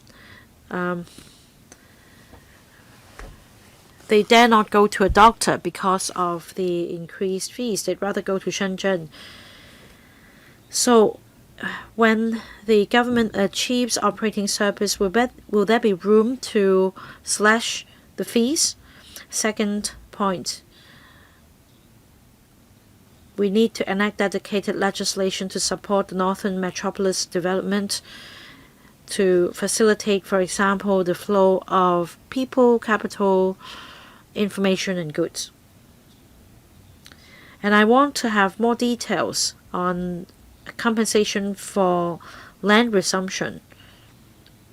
Will the budget this year focus on the northern metropolis? FS, thank you, Chair. Thank you, Mr. Lau, for the comments. As for the financial burden on grassroots, I am aware of the comments, and I gave my answer before. On the aging population and healthcare, the Health Bureau already explored the issue, and that we've come up with a design when users who are better off will pay more.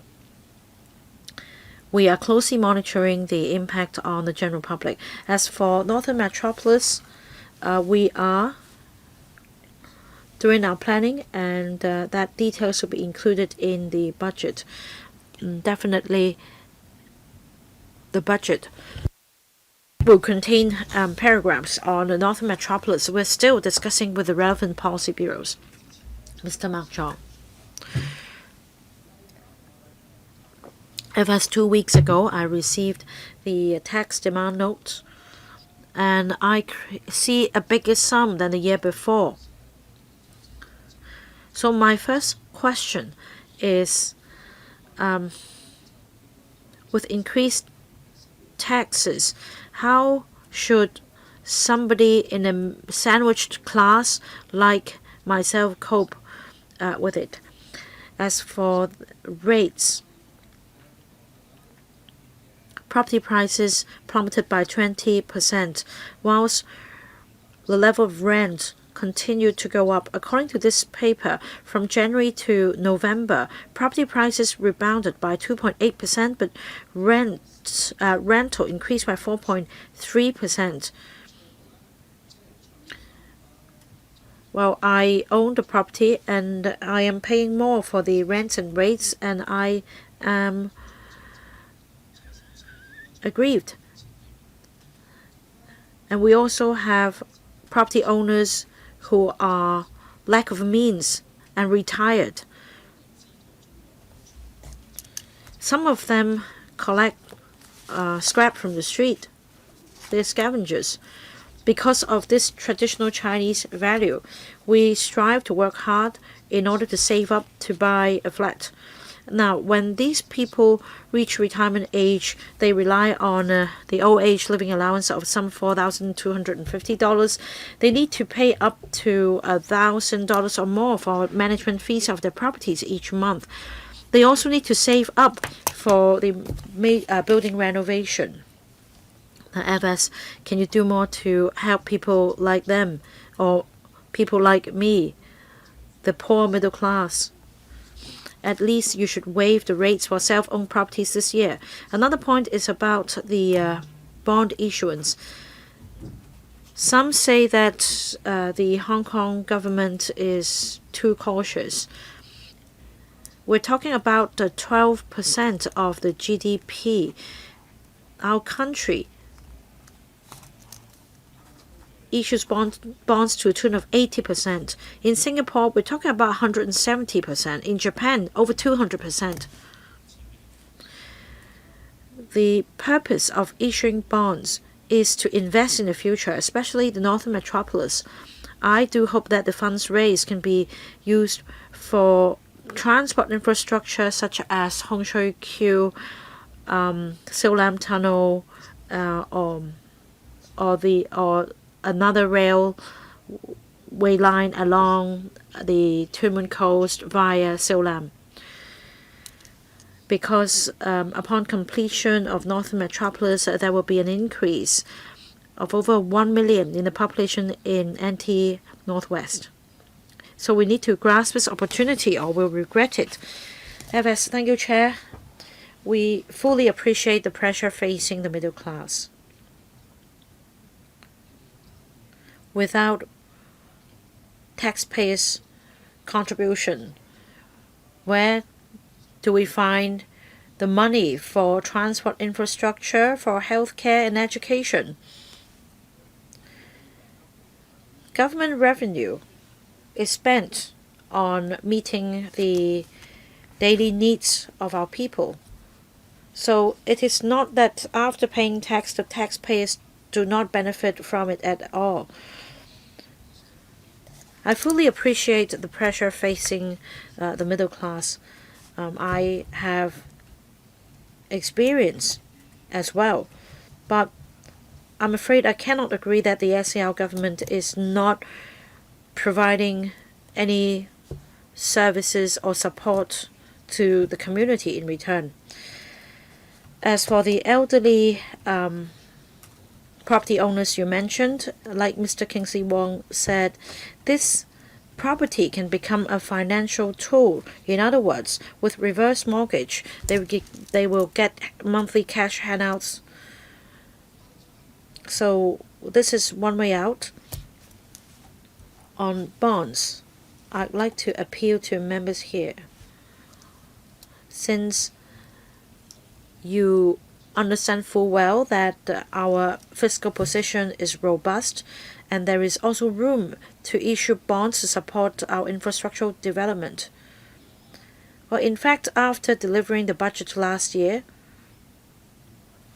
there were criticisms from different quarters in society that the government was in such a position that we had to raise funds to tide us over. That's not true. We need to plan for the long-term development of Hong Kong, and that means we need to issue bonds at an appropriate scale. I hope that members will join me in telling good stories of Hong Kong. In fact, every year I meet with international credit agencies and foundations, and they fully acknowledge the government's efforts in tackling the pandemic, and they acknowledge our fiscal policies as well. So, apart from having their recognition, I hope that members of this council will also join our efforts in providing support to the government, as you are leaders from your respective quarters. Mr. Thomas So, please be brief. Thank you, Chair. Financial Secretary, this is the first year of the country's national 15th five-year plan. We need to contribute to our country's development, and that means we are responsible for developing Hong Kong into an international law and law tech hub. We need to actively dovetail with the national 15th five-year plan. In last year's budget, the government proposed developing the legal sector. We should build a brand. My suggestion is for the Financial Secretary to actively follow up on this suggestion so that we can help the legal sector upgrade and transform and go digital. We can build an ecosystem and improve the image of the legal sector through digitalization. The professional services of the legal sector can help solve community problems, such as aging buildings. Over the past year, we received, according to government data, some 40,000 cases of complaints of water seepage in buildings. The free mediation platform handled close to 200 cases of inquiries. So my question is, what if the government provide more resources to support the digitalization of our professional services along with publicity? And this can help solve conflicts in the community and address livelihood issues. Thank you, Chair. Thank you, Mr. So. Of course, I'll be more than happy to put in resources to support our law courts, our judicial system, as well as the legal sector in going digital.